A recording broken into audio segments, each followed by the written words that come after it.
disse isso. E eu, quando disse há bocado que tínhamos vivido muito por cima dos nossos próprios recursos, eu dizia nesse sentido, é que nós, quando fazemos qualquer despesa, nunca pensamos o quanto custa verdadeiramente essa despesa, pensamos que custa aquilo que nós pagamos na loja ou onde for. Eu lembro-me, para dar um exemplo daquilo que eu li, que teria que ser muito bem pensado. Há uns tempos havia um anúncio na Espanha que saiu uma senhora apagando quando saía de uma empresa ou do museu, onde fosse, apagando todas as luzes às 7 da tarde. Ia descendo as escadas, ia apagando e ia falando, lá todos os pretos, estavam muito altos, e dizendo, um dia resolvi ficar 5 minutos mais tarde, todos os dias, ia apagando as luzes, ia descendo as escadas, ia apagando as luzes. Quando passou um mês, a empresa tinha poupado 20.000 pesetas en electricidade. E mi jefe me promovió e me subiu o sueldo porque ahorramos inmenso dinero con aquele tipo. E depois aquilo desaparecia, a senhora ia-se embora pela porta fora e saiu uma frase que dizia assim: você pode pagar, a Espanha não. Eu acho que isso foi o que aconteceu durante muito tempo. Nós pensávamos que podíamos pagar, Portugal não podia e a Espanha também não podia. E com os museus e com as outras instituições e com a nossa casa passa um pouco também isso.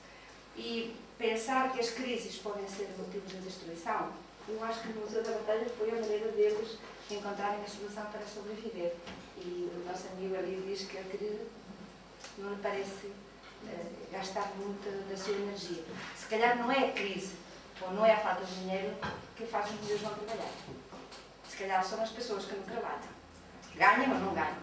E isso é que talvez fosse importante que hoje aqui levássemos como diáspora. É a imaginação, o entusiasmo daquelas pessoas que hoje estão aqui a falar. Podem barrê-los a perguntas ou então dar-lhes cabo da cabeça.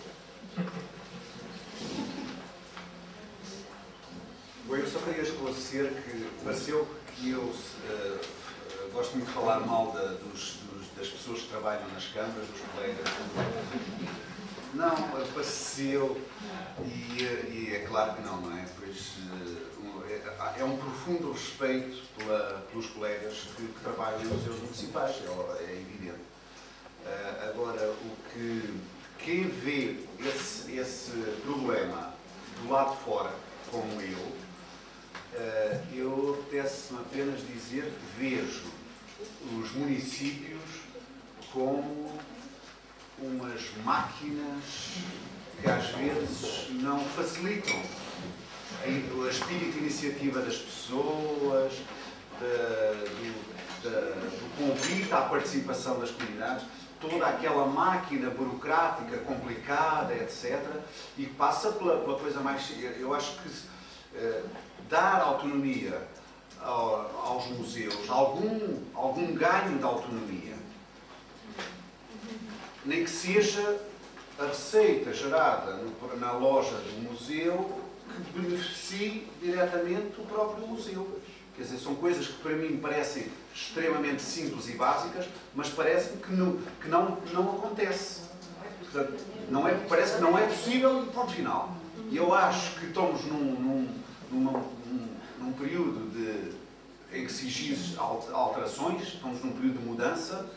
Talvez fosse a altura de se pensar em mudar algumas coisas. Isto é apenas um exemplo, não é? Exemplo destas pequenas receitas que no âmbito de uma autarquia não representam nada, mas que para a gestão do museu ter aquele pequeno fundo, se calhar era uma grande motivação para aumentar as vendas da loja, por exemplo. Isto é só apenas uma ideia. Bem, nós podemos começar a fazer inscrições. Tu tomas nota de... Não sei quem quer falar. Já comecei a ter. Eu pedi a todos, por favor, que dissessem o nome e se quiserem, de onde é que vem, para termos também um bocado a perspectiva da conversa que vão ter. Eu só, se me permite, só dizer, eu sinto-me de alguma forma interpelada, sendo alguém que durante tantos anos trabalhou em autarquias e trabalho atualmente na autarquia de Setúbal e nos museus de Setúbal. Eu concordo com o que o Manuel naturalmente diz. A questão da autonomia acho que é um ponto fundamental. Aliás, os exemplos que aqui trazemos são exemplos fulgurantes de alguém que às vezes até nós fazemos aqui um apelo ao trabalho, que eu às vezes até me questiono a mim própria. Eu falo também assim, tenho aqui a minha colega Lucinda à minha frente e sabe perfeitamente, nós refletimos nessa ideia de trabalhar. Não quer dizer que nós defendamos aqui que se ultrapassem os limites da segurança, nem, naturalmente, aquilo que é a defesa da segurança no trabalho, naturalmente, e que é fundamental. Os museus também não podem cair numa espécie de umas máquinas simpáticas de massificação para agradar, no fundo, ou só para apresentar números, não é? Realmente, a qualidade dos museus, e nós já temos tantas vezes, não é uma contabilidade só portanto, há um salto qualitativo e há um aspecto aqui que eu acho que é muito importante nós termos em conta. É um caminho que vamos fazendo, mas ao mesmo tempo também os exemplos que foram tirados também são exemplos muito interessantes de museus que, pela autonomia que ganharam e pelo tal empoderamento que o Emanuel tantas vezes vem falando, que é uma ideia que eu acho que é muito pequena, ir gerando na nossa cabeça, e esses museus também foram ganhando uma capacidade de negociação. E, de alguma forma, até alguns modelos de gestão museológica no território acabam por ser, vamos lá ver, inspiradores para a própria gestão das autarquias, porque nós todos, no fundo, há aqui uma influência muito, não é? E é esse caminho, no fundo, essa autonomia que se vai ganhando, fundamental, é para falar da autonomia. Depois, a outra questão que é o tempo. O museu, há uma poeta que diz tempo é renda. E os museus trabalham como uma renda esse tempo, incluindo todas as pontas, incluindo todas as pontas, e transformando algo num tecido, que é um tecido que se lá estiver tudo, é um tecido muito belo, não é? Que se pode sempre fazer e desfazer, e fazer e desfazer. Portanto, realmente o tempo é o nosso ouro. E com o professor Mário Moutinho, nós, nesta última exposição que fizemos, e com o meu colega Felipe e outros colegas que estão aqui, realmente vimos que não tivemos muito tempo, mas houve um aspecto muito importante. A relevância que ganha o ter cuidado, a questão do cuidar, o cuidado especial, o ser dirigido de uma forma especial, e isso é realmente muito importante. No município, as câmaras municipais, e como digo, tenho mais de 2 décadas de trabalho nos municípios, têm sido aí grandes aliados. Há um problema realmente, mas isso até considero que a nível central é muito mais visível, não é? Eu também tive essa experiência, como sabem, que é o peso de uma burocracia, o peso muitas vezes as pessoas e as instituições dentro dessas burocracias sentirem-se anuladas. Isso é que é realmente terrível, não é? Isso é o problema maior. Mas penso que não é propriamente só das autarquias, porque realmente as autarquias fizeram um grande caminho até esse nível e até aceitam, a maior parte das autarquias são muito, têm vindo mas pronto, eu agora, acho que agora pensava, bom dia, António Pires, estou aqui pela Associação de Produção do Património Cultural e Industrial, imaterial, perdão. E é realmente dar os parabéns ao Manuel, que não conhecia, pela brilhante aula que nos deu tão elucidativa. E digo francamente, trouxe aqui que, na verdade, no meu entender, do meu ponto de vista, é uma das essências da verdadeira museologia, que eu aprendi há muitos anos, no Mário, visitámos casos, mas na verdade está aqui um projeto, no meu entender, bem dimensionado, bem sustentado no território e que, no fundo, permite-me que diga uma pedrada no chá, que realmente nós estamos a dizer. Porque, na verdade, se queremos salvar os museus, se queremos salvar a museologia, temos que olhar muito seriamente para caminhos como estes e sair de determinados enquistamentos, porque, no fundo, e como dizia, no fundo, a Mercedes e a Isabel já tocaram nessa questão, nós muitas vezes temos os meios, não temos, se calhar, a disponibilidade para passar à prática e envolver as pessoas, porque sem envolver as comunidades é escusado que nós não teremos museu. E eu quero referir outro caso, descer aqui um pouquinho menor, de enaltecer, de facto, a ligação que vocês fizeram aqui com o caso inglês, que está aqui muito próximo de mim, e que eu conheço de alguma forma até bem alguns dos casos. E não é por acaso que a Inglaterra é um bom exemplo no que é a ligação que aquele povo faz de norte a sul com o território, com os territórios e com a preservação da memória e da identidade. E falo no caso concreto do caminho de ferro. Por exemplo, na Inglaterra há, creio que não estarei a errar, haverá cerca de 200 instituições no território nacional, aproximadamente. Eu tenho um mapa que comprei em Londres há uns anos, de comboios em atividade, espalhados de norte a sul daquele território, que são sustentados pelas comunidades locais, pelos amigos, exatamente um pouco o que estamos aqui a verificar. E realmente, a salvaguarda do património passa muito por essa questão. Outra questão que eu queria, e para terminar, falou-se aqui na lógica supramunicipal.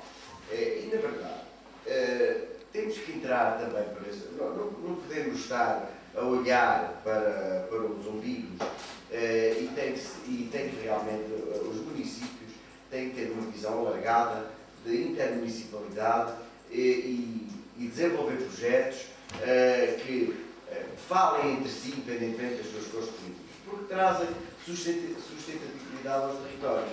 Não é fazermos micro-coisinhas, fazermos faz uma coisa. Por exemplo, nós, no caso do Distrito de Castelo, tivemos em tempo o que foi um bom exemplo que não foi, de alguma forma, que não foi seguido. Eu vou já terminar. Foi o caso no Museu, estava às Crianças Júnior, está aqui a Aida, sabe perfeitamente o que eu vou dizer, em que o Dr. Salvador teve, na altura, fez um bom exemplo de um museu vocacionado para a arqueologia. Faria todo o sentido, no meu entender, que o Fundão, e é pena que o Fundão não tenha chegado para se falar dessa questão, o Fundão fez o seu polo, há um hiato enorme, porque há um território imenso neste domínio entre o Fundão, por exemplo, e a Covilhã, que passou ao lado disto tudo. Belmonte fez a sua afirmação, e o Sabugal aparece-nos ali também como um polo arqueológico muito importante. Eu já o disse publicamente e é importante que isto se diga. Faria todo o sentido, porque daria sustentabilidade ao território, haver um grande, um museu, haver uma rede nesta dimensão de museu arqueológico que fosse sustentada em todo o território, porque há uma ligação à unidade. E é nesse sentido que os territórios devem falar entre si para desenvolver projetos que, no fundo, vão trazer reversão, temos aqui um exemplo, vão trazer reversão, porque eles acabam por estar inseridos num tecido que traz, inevitavelmente, traz retroversão em termos de sustentabilidade económica. Portanto, mais uma vez, muito obrigado pela sua intervenção, que aprendi muito aqui neste bocadinho com vocês. Alguém estava se inscreveu e não conseguimos ver quem era? Aqui não se vê. Acho que esta luz não conseguimos ver.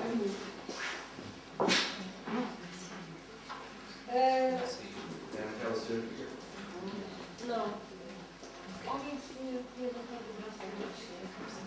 De qualquer maneira, se quiserem, enquanto as pessoas quiserem partilhar, rápido, não diga nada. Posso dizer qualquer coisa? É o que vem um bocado contra o que a Isabel teve agora a dizer. Eu sou Luísa Rogado, responsável do Museu do Maio da Terra da Carrapateira, responsável até eu, porque justamente o que se passou com a minha autarquia foi justamente o contrário.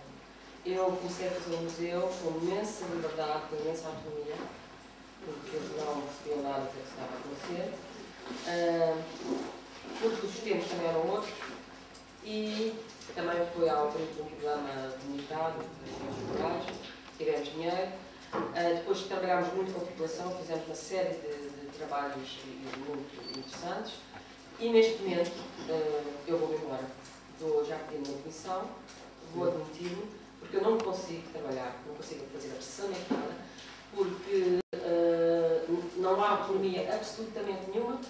Puseram um chefe de divisão, que é um economista, não nos deixa fazer nada. O vereador da Cultura, que era a pessoa mais que se envolveu mais com esta temática e que tinha cátedra com o qual tive uma relação excelente durante este tempo todo. Quer dizer, eu estou lá há 13 anos. Abdicou da responsabilidade do museu e ele agora já provavelmente vai se candidatar a presidente. E temos um chefe de divisão, que é a nossa dona, não nos deixa fazer nada, só contabiliza os gastos e eu não estou lá a fazer nada. Eu não estou lá a fazer nada. Consegui formar 2 pessoas que lá estão, mais uma dá mais ligada à museologia, mais à parte documental e serviço educativo, outra mais à comunicação do museu posterior, que é do Jânia. Temos feito um trabalho bastante interessante, mas neste momento chegou uma altura em que não consigo trabalhar com a população, nem sequer posso sair do museu, tenho que cumprir um horário das 9 às 5, não posso fazer mais nem menos. Mesmo quando eu não dizer, não posso sair do museu, não posso sair do museu, não posso ir para a comunidade, não posso falar com as pessoas, não posso fazer nada. Porque tenho de lhe telefonar a dizer se ele me autoriza a ir. Quer dizer, é evidente que eu não vou lá abaixo, ao lado da aldeia, quer dizer, eu vou dizer, eu já lhe disse, cada vez que vou à casa de banho, vou dizer, quer dizer, é despego. E acabou o Alexandre e acabou, para mim, trabalhar no Museu Municipal nunca mais. Não quero ser funcionária pública, não quero, tive 31 anos a trabalhar nas câmaras, umas melhores, outras piores, mas neste momento chegou mesmo uma situação em que basta, não quero. Quero ser dona do meu tempo, quero poder fazer coisas reais. Não se faz nada. Eu não faço nada. Eu vou para o museu, estou lá 8 horas e não faço nada. Não me deixam fazer nada. E quer dizer, um museu que, pronto, poderia ser, que teve um impulso maravilhoso, poderia ser uma coisa que tem tido um sucesso enorme em termos com a população tem tido um trabalho enorme com a comunidade, trabalhámos imenso com eles, fizemos imensas coisas e neste momento não conseguimos fazer nada, a não ser umas cenas dos miúdos, pronto, há uma rapariga está a fazer alguns trabalhos com as crianças, mas as crianças vão ao museu. Tentei fazer yoga no museu, não consegui. Quer dizer, tentei fazer também uma cena de cineclube e filmes, não sei o quê, dizem que não pode ser, que não há direito. Tem que ser. Fazermos sem ter orçamento, isso é complicado. Não, isso está bem, mas agora há muitas outras coisas que se podem fazer, nós não pedimos dinheiro nenhum, não deixar-se ir para a rua. Então o museu não pode ir à rua, o museu não pode falar com a comunidade, o museu não pode estar no quê, quer dizer. Luísa, já que me citaste diretamente, não, mas foi assim, lançar o pé. Não, eu quero dizer, ainda bem que temos testemunhos destes, porque realmente isto não é um mar de rosas, e há quem interprete, eu não conheço o caso, portanto estou livre até para falar sobre isso, mas há quem interprete à lei aquilo que é um quadro normativo e um quadro legal, que realmente é muito restritivo hoje. Realmente os funcionários, que são funcionários públicos, estejam em que setor esteja, desde a biblioteca à contabilidade, passando das oficinas, têm todos um horário que têm que cumprir um aos pontos à frente, têm um orçamento que têm que infelizmente, aí é que está o problema, que teoricamente têm que cumprir, mas que muitas vezes não dominam, portanto não são eles que estão a fazer essa gestão, pronto, e portanto o caso que a Luísa aqui traz não pode ser branqueado esta realidade, porque isto existe, senão este país também não estava como está. Ele existe, infelizmente, existe. Agora, também temos que reconhecer que há quem, com imenso engenho, com imensa aplicação e com uma engenharia com outra cabeça, tenha dado a volta a isso e consiga flexibilizar as coisas. São interpretações, outras interpretações. É a mesma coisa.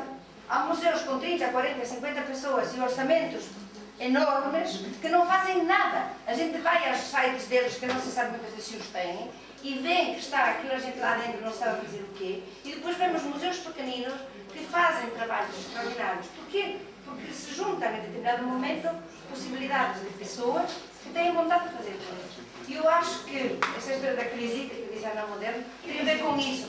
Cada um vê a garrafa cheia ou vazia em função de uma determinada forma de viver. E essa forma de viver é que pode fazer ou não fazer mudar os museus. Estão aqui alguns representantes de museus e não estão outros. Porquê? Para alguma razão estamos. Quantos conseguimos cada um de nós trazer à próxima vez é que seria a guerra bem ganha. Não, e há aqui outro aspecto, desculpem só, há aqui outro aspecto que eu acho que é também muito interessante avaliar nesta reunião de pessoas que aqui estão.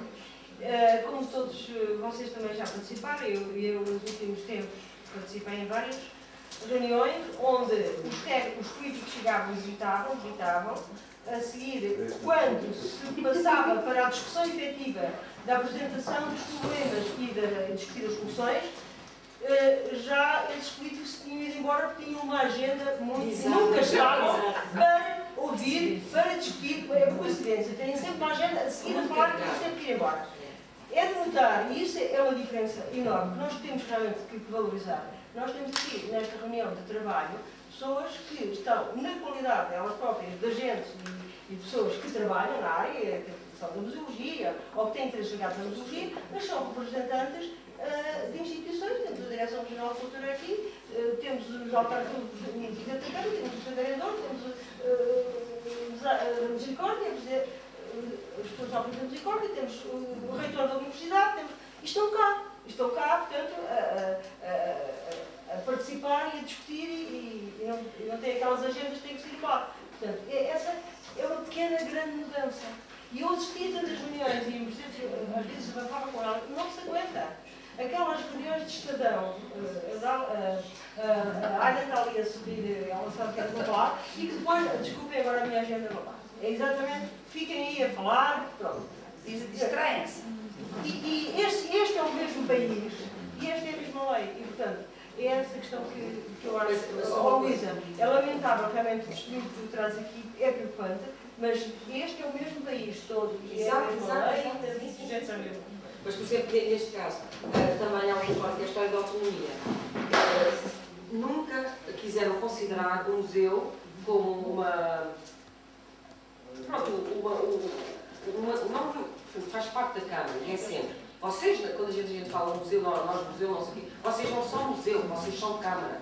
Quer dizer, nunca fizeram, não há uma dotação orçamental específica para o museu, não consideram como uma entidade, pronto, fazendo parte da tutela da Câmara, mas que tivesse uma certa autonomia. Não há autonomia nenhuma, não é nenhuma. Funcionou muito bem durante os tempos, porque o vereador deixou passar muita coisa que estava salivando para muitas coisas da lei, e passava por cima disso. Neste momento isso não acontece. E outra coisa, eu durante 10 anos ou mais, ia sistematicamente, uma vez por semana, falar, e ele tomava o tempo todo dele, estávamos 2 horas a conversar, em que eu lhe falava sobre as ações que tinha que fazer, explicava-lhe porquê, dava-lhe aulas de museologia, praticamente. E ele, hoje em dia, depois houve uma altura em que ele começou a gerir mais o museu e tinha mesmo ideias e pronto, derivado desse conhecimento e dessas teorias que eu tinha com ele. Mas agora está o outro, não percebe nada, porque ele tem 90 pessoas, ele é chefe de divisão, uma divisão enorme, tudo e mais alguma coisa, então vai às leis, aos orçamentos, alguma coisa. Vamos dar a oportunidade a falar para as pessoas, está bem? Obrigada. Queres dizer alguma coisa, Manuel? Não Pois, passamos outra vez a palavra à eu estou de fora e a minha opinião fico muito sensibilizado com o que a Luísa diz, porque conheço casos destes e o que me parece é que ela estava a pedir um estatuto especial para a área dos museus. E eu acho que faz todo o sentido, porque, quer dizer, há o saneamento básico, e há a iluminação, e há não sei o quê, quer dizer, nós estamos numa área que tem especificidades. Mas todas têm. Pois têm, pois têm. À volta disso, Tudo bem, todas têm especificidades. E cada um, se calhar, terá que criar o seu campo. exatamente, delimitar o seu campo e avançar para algumas conquistas. No caso dos museus e da área cultural em geral, parece-me que deveríamos avançar para conquistar a relevância e a autonomia. E que não seja como hoje o vereador é uma pessoa muito sensível ao Presidente da Câmara e corre tudo bem. Inicia-se um projeto, depois entra e destrói-se aquilo e começa-se outra coisa. Portanto, estes grandes ciclos, estes pequenos ciclos do poder político interferirem diretamente nas câmaras, acho que é um dos grandes problemas. Isso está sempre a acontecer. Eu não vejo tenho dificuldade em encontrar nos museus que conheço assim com mais proximidade projetos de médio termo. É tudo coisa muito rápida e muitas vezes vem de cima. Muitas vezes é realmente o poder político quando eu falo em autonomia. E depois é o seguinte, falamos em museologia social. E eu acho que a museologia social, nessas condições, fica muito dificultado fazer museologia social no Museu Municipal. Por isso, se eu tenho a sorte de ter estas condições que me dão, eu faço aquilo que chamo museologia social à nossa maneira, mas fruto das condições que tenho. E duvido muito que se tivesse isto numa Câmara, fazíamos um mandato positivo porque as pessoas são sensíveis, depois viria outro que as coisas mudavam e andávamos naquela voz. O Rui queria pôr só... Exato.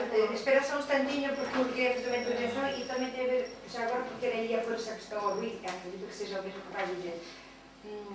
Este problema da falta de autonomia dos museus é alguma vez discutido em sede das grandes reuniões entre as autarquias, na Associação Nacional de Municípios?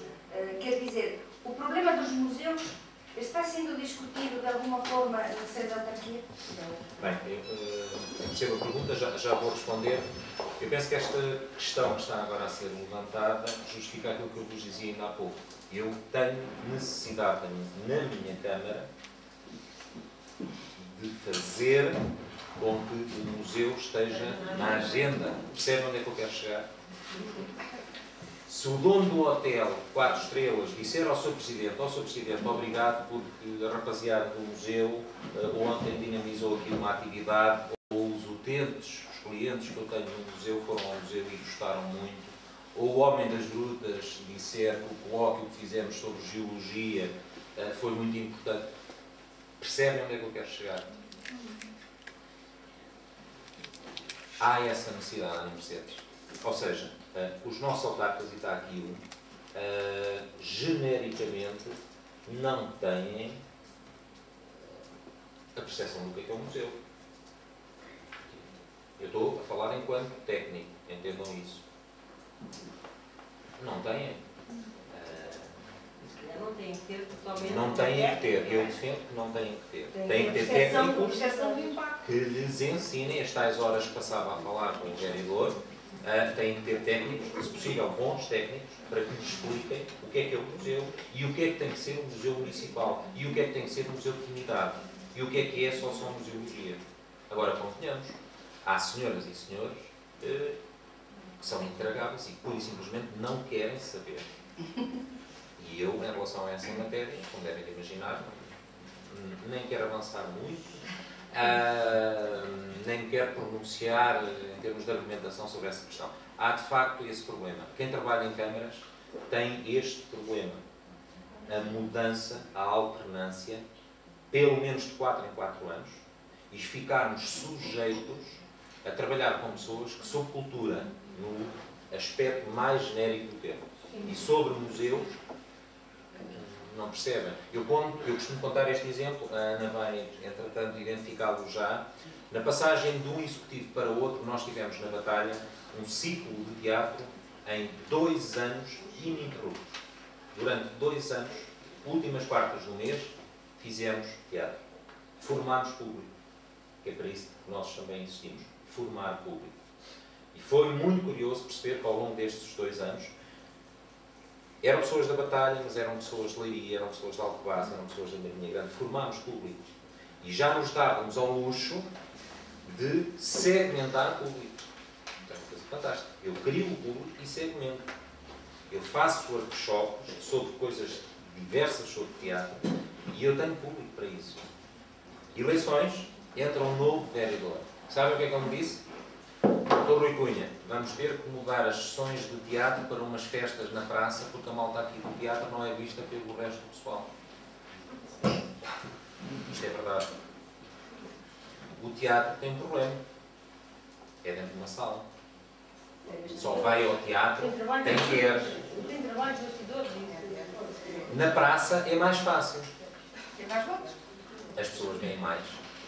E eu lembro-me que na altura, ingenuamente, perguntei ao Sr. Vereador, mas olha que nós assim em relação à formação, mas é daquelas coisas que nós estamos a fazer a pergunta e já sabemos a resposta. Olha, nós em relação à questão da formação pública, ele disse, mas a formação disso não, isso é na escola. Portanto, isto existe. Esta pessoa não está, já foi vereador, já saiu, mas isto existe e é esta questão da alternância, que é positiva, mas que é negativa. Reparem, eu tenho a obrigação, e a Isabel sabe o que é isto, de fazer planos de atividades, que são coisas chatíssimas, com orçamentação, com definição de públicos, com definição de estratégias, em que cada vez mais me pedem metas para atingir. Antigamente os planos culturais, os planos de atividades, eram coisas intangíveis, coisas que podiam ser aquilo que nós quiséssemos. Cada vez mais isso não acontece. Pedem-me, e eu até concordo com a metodologia, eu tenho que conseguir mensurar o que é que quero fazer do plano. Eu tenho que saber quanto é que vou gastar. A lei a isso obriga-me, deixem-me dizer, que nós trabalhamos em câmaras. A célebre lei dos compromissos foi aplicada a todos os organismos da administração, pública, central, local, regional, vem determinar uma coisa que para câmaras que tenham dificuldades financeiras é aterrador. Eu só posso gastar aquilo que tiver. O compromisso, que é um termo económico que em sede de contabilidade liberta-me de uma determinada verba para comprar esta caneta, eu só posso comprar a caneta se tiver dinheiro. Eu, se não tiver dinheiro, esse compromisso passa para o mês seguinte.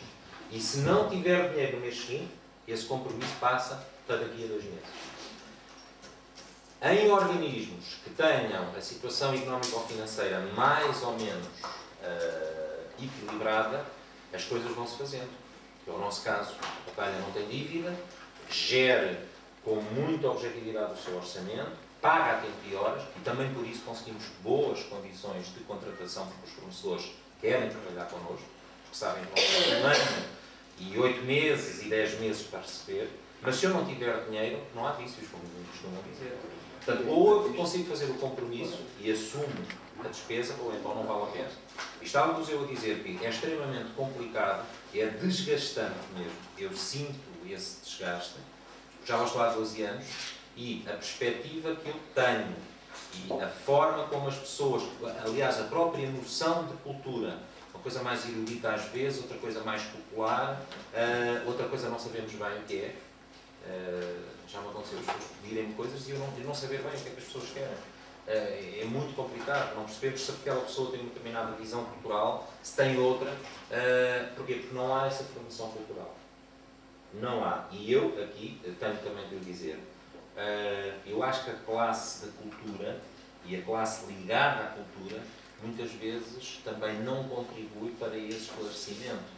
Há pouco, quando dizíamos que há colegas nossos que estão em museus, uma atitude snob, uma certa atitude de lazer, nós vimos fazer o espetáculo, vimos fazer uma inauguração de uma exposição, e portanto nós estamos aqui no mundo à parte, somos seres muito mais iluminados, e o resto é muito terreno. Eu às vezes sinto isso, de agentes culturais que contribuíram para definir esta imagem, e que é depois extremamente complicado erradicá-la. Manuel, eu costumo dizer, para estas jovens terem no seio interno da Câmara visibilidade, têm que trabalhar quase o dobro do trabalho de um engenheiro. A Isabel sabe o que eu estou a dizer. É mesmo. A realidade é esta. Em Portugal, uma técnica de museologia para ser, eu não quero, o termo respeitado, vocês percebem, não é que eu quero, toda a gente é respeitada naturalmente, mas profissionalmente, a voz que chega e a voz que é ouvida e assumida, ela tem que trabalhar o dobro. Ela tem que apresentar o dobro dos resultados. Tem que ser o dobro das pessoas a irem ter com o Presidente ou com a direção dizer a Ana Moderno fez um trabalho excelente, ou a Emily fez um trabalho excelente.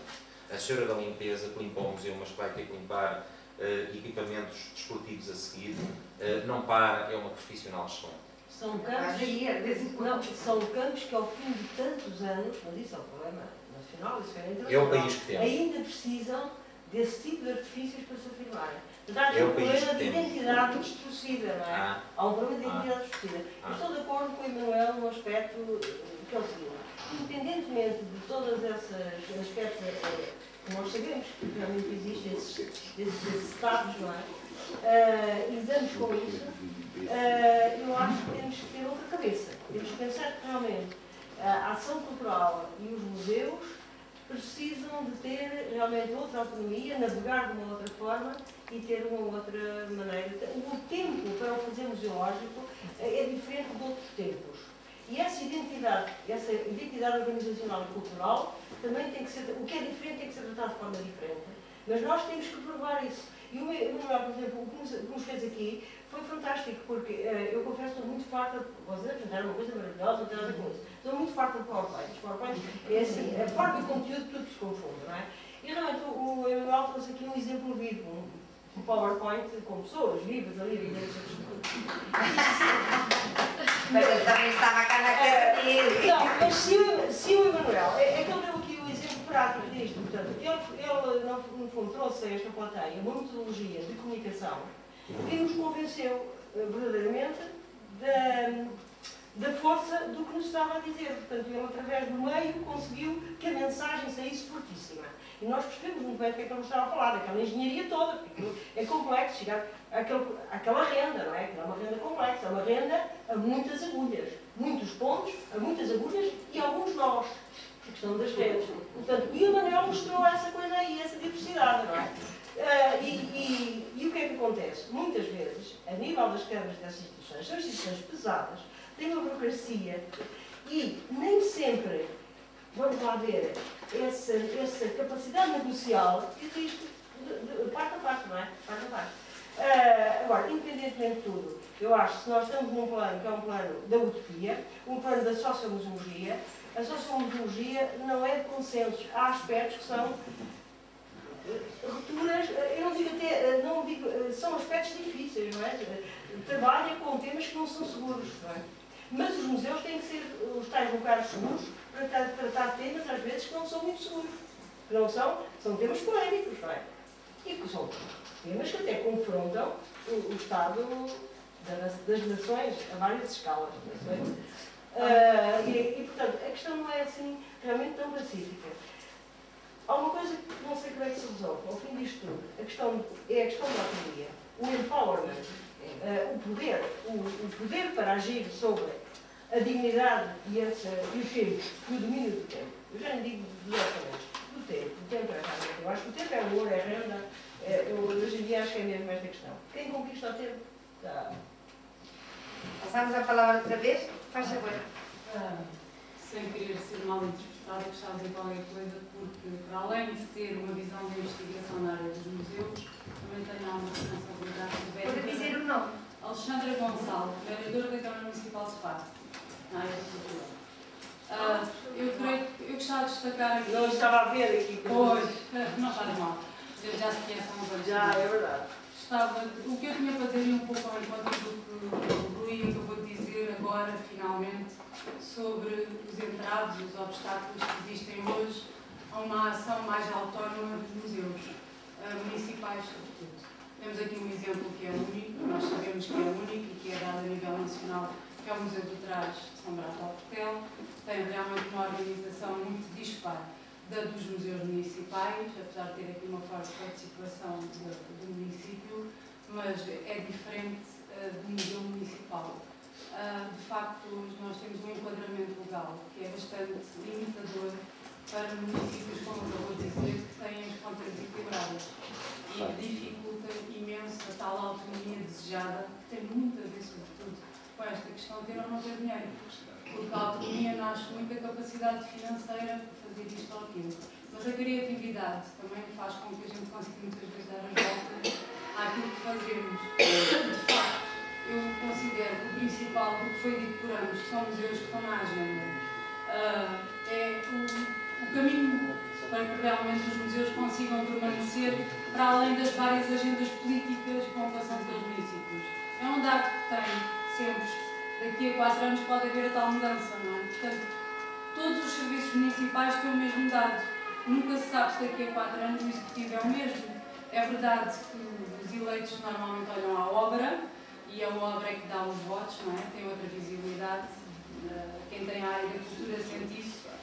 Eu tenho também a da ação social e, de facto, não é fácil nós conseguimos às vezes fazer passar a nossa mensagem por cima das obras e de novos edifícios, novas infraestruturas, num momento como o atual. E no caso de facto, temos um desequilíbrio muito grande financeiro.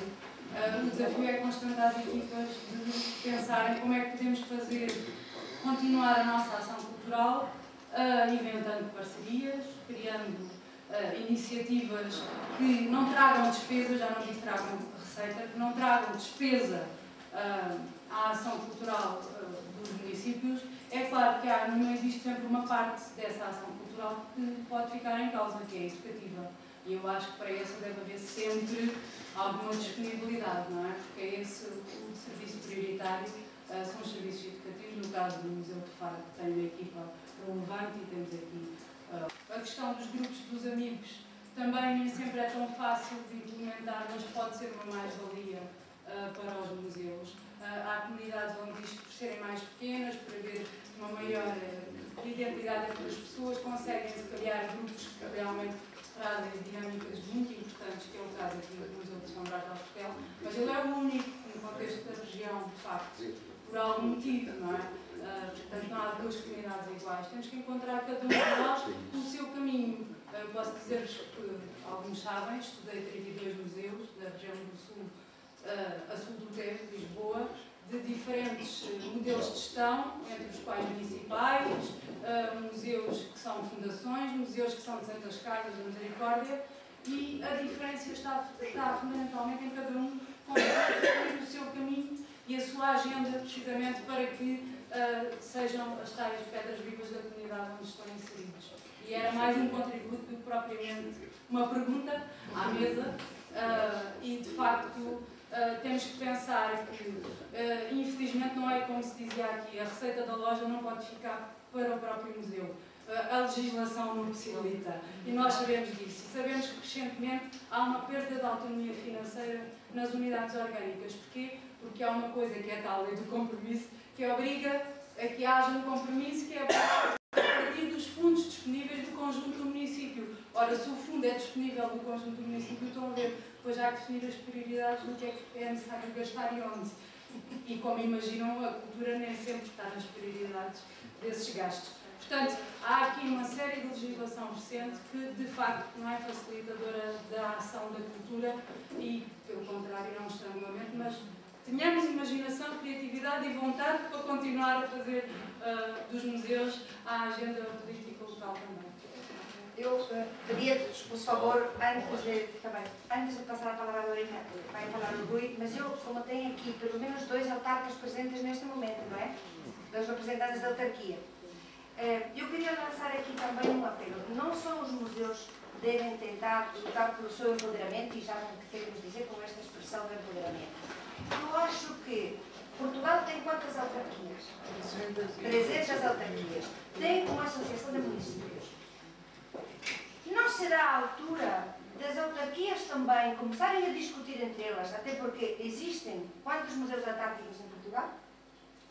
Já não me lembro da data do número, mas umas centenas largas de museus. Alguns com um peso específico, cultural e social importante. Porquê, por exemplo, entidades como as autarquias, junto da Associação de Municípios ou em colaboração com as direções gerais, não discutem entre elas como resolver este assunto? Porque os museus não vão ter nunca poder para resolver. Está claro. Nenhum museu vai ter poder, a não ser um caso em que há uma parceria simpática e tripartida como esta, de se tornar autónomo e de fazer uma proposta, porque não há dependência legal e a Câmara não tem nada a dizer aí, não tem dificuldade nesse aspecto. Aliás, os museus estão a perder peso nas orgânicas dos municípios. Agora, museus que já foram divisões de museus estão a acabar e com a formulação, os primeiros a acabar exatamente nas orgânicas. Atenção, mais uma alteração que decorre da legislação que tem que ver com o número de habitantes.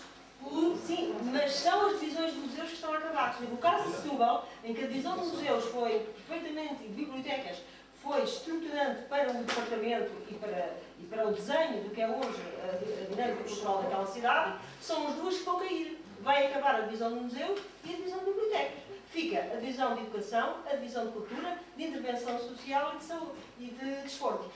E isto é relevante, é uma decisão política que denota opções. E isto está a acontecer. As divisões de museus estão a ficar para trás. A batalha perde a divisão de educação e cultura perante esta reformulação. 4, passamos a ficar com 3, pais, administrativa, obra. Sim, pronto, e é essa a questão. Ainda bem que entrou o nosso amigo ali, reitor não, aqui neste caso é o nosso amigo da Museologia, Mário, que tem promovido desde a Universidade de Lusófona estes encontros. Em tempos, embora não tenha corrido bem, consequência destes encontros de museologia e autarquias, criou-se uma coisa que se chamava Secção de Municípios com os Museus. Não correu bem, temos os estatutos maravilhosos, mas não correu bem, talvez porque não nasceu bem ou não a deixaram nascer. Não interessa. Isso acabou. Mas há uma coisa que eu gostaria de deixar aqui como apelo e pedir autorização à mesa para escrever nas nossas conclusões. É que não são só os museus que têm que lutar pelo empoderamento. São as autarquias que têm que lutar pelo empoderamento das autarquias na gestão da sua cultura. E em ter projetos estratégicos que não durem o tempo de uma candidatura ou o tempo de umas eleições. Não se podem criar projetos que caem pelo mero capricho do seguinte. Tanto a nível autárquico como a nível nacional. E isso acontece. Mas nós deveríamos lutar pelo empoderamento em conjunto, porque a cultura do país desenvolve-se em conjunto e em todos os lugares, desde as terras pequenininhas de trás dos montes até as pontas do Algarve onde está o azul. Ou então só teremos museus enormes, cheios de dinheiro para os construir, que depois não têm dinheiro para pagar a luz. E os outros pequenos a morrer. E eu deixava esse apelo porque não basta os museus lutarem pelo seu empoderamento. É necessário que os museus se aliem com as autarquias e eles com os museus e com as bibliotecas e com os arquivos. Portanto, com todas as estruturas que de alguma forma desenvolvem a cultura, para que a própria autarquia tenha autonomia para gerir o seu próprio museu. Não se trata do museu ter autonomia perante a tutela. É o museu, é a própria autarquia, saber que tem ali um equipamento cultural e não pode fazer nada porque é por causa da regra de não vender e é por causa da regra de não sei quantos. Quer dizer, não pode ser. Rui, desculpe lá, eu interrompi, mas gostaria que dissesse qualquer coisa. A seguir está ali o Mário. É só mesmo para complementar. Não, de facto, a vereadora, eu peço desculpa, não percebi o seu nome. Alexandra Gonçalves. Alexandra Gonçalves falou, de facto, da questão importante que é a autonomia, tem a ver também com a questão financeira. Eu não acredito que tenha a ver apenas e só, mas tem a ver com a questão financeira. Esse empoweramento que fala a Ana, eu já por várias vezes que sugeri ao meu Presidente de Câmara que leve a questão e a temática dos museus municipais para a agenda da Associação Nacional de Municípios. E de facto eu acho que isto tem que ser um problema debatido a nível da Associação Nacional, mas temos de facto ter um olhar muito de helicóptero para este problema e não apenas e só Câmara a Câmara, região a região e museu a museu. Foi o que aconteceu. Mário. Não era só uma ideia.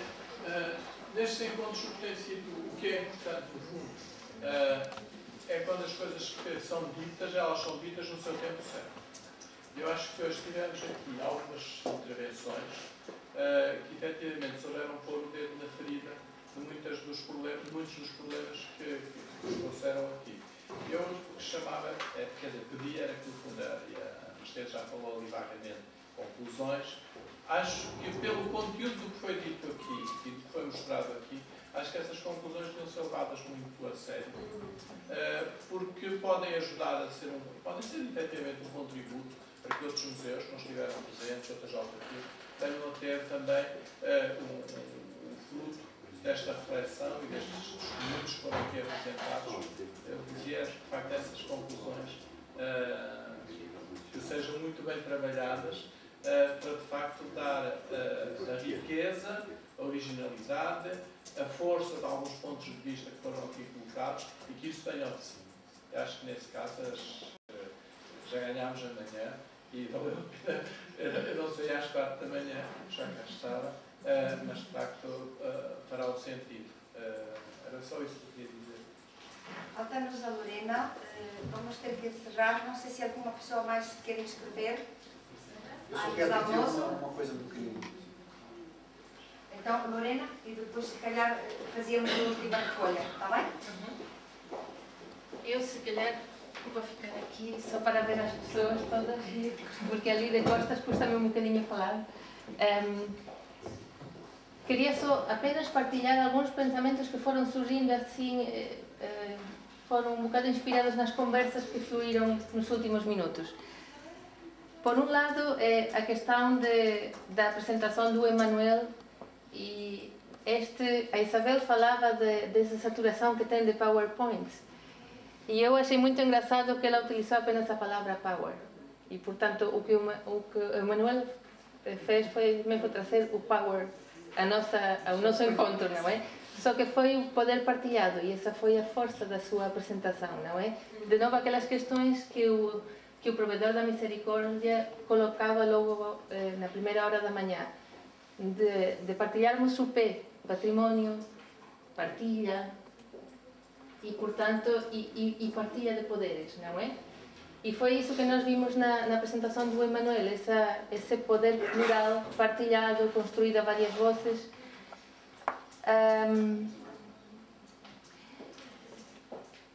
Eu trouxe aqui como acho que o que está em jogo aqui, por um lado, é o dar poder, dar voz ao museu e, portanto, continuar nessa espécie de luta ou de caminho intenso de criar o reconhecimento do museu e com ele o reconhecimento das pessoas que dão vida ao museu e, portanto, dos inúmeros coletivos que o Emanuel tem aqui a trabalhar, que vocês trabalham no vosso museu. Nessa linha, eu trouxe aqui um poema muito simples, que me parece que poderá contribuir um bocado ao processo que está em curso aqui no nosso encontro. O poema chama-se Resgate. De certeza que muita gente conhece porque é do político-poeta ou do poeta-político e, portanto, é mais trazer mais um condimento a esta discussão, não é? Porque o que é que nós precisamos de resgatar? A quem é que nós precisamos de resgatar? Estamos a falar do resgate dos museus. Que tipo de museus queremos resgatar? Como é que acontece tudo isto? Onde é que situamos cada agente local, cada figura que pode dar vida ao museu, não é? Então trouxe um bocado esta questão e gostava de perguntar se alinham nesta ideia de ler um pequeno poema que é do Manuel Alegre e que tem este nome e que eu penso que poderá de alguma maneira ajudar a cozinhar este prato delicioso com mais algum sabor, não é? Bom, para quem ainda não conhece, o poema diz assim: há qualquer coisa aqui de que não gostam, da terra, das pessoas ou talvez deles próprios. Cortam isto e aquilo e, sobretudo, cortam em nós. Culpados, sem sabermos de quê, transformados em números, estatísticas, déficits de vida e de sonho, dívida pública, dívida de alma, há qualquer coisa em nós de que não gostam. Talvez o riso, esse desperdício. Trazem palavras de outra língua e, quando falam, a boca não tem lábios. Trazem sermões e regras e dias sem futuro. Nós, pecadores do Sul, nós confessamos. Amamos a terra, o vinho, o sol, o mar. Amamos o amor e não pedimos desculpa. Por isso podem cortar, punir, tirar a música às vogais, recrutar quem vos sirva. Não podem cortar o verão, nem o azul que mora aqui. Não podem cortar quem somos.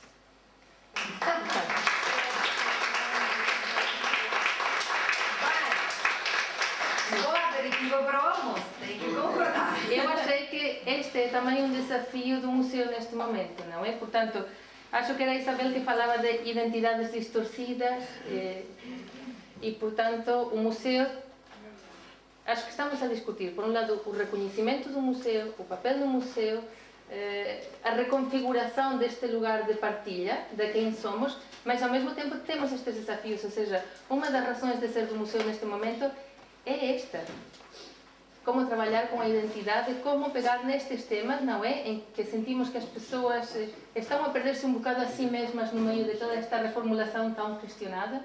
E pronto, era mesmo isso, era deixar um bocado em aberto uma discussão ainda mais... Concordo que fiquemos com este pedido para uma só para dar. Se não houver mais nada... Então, na maioria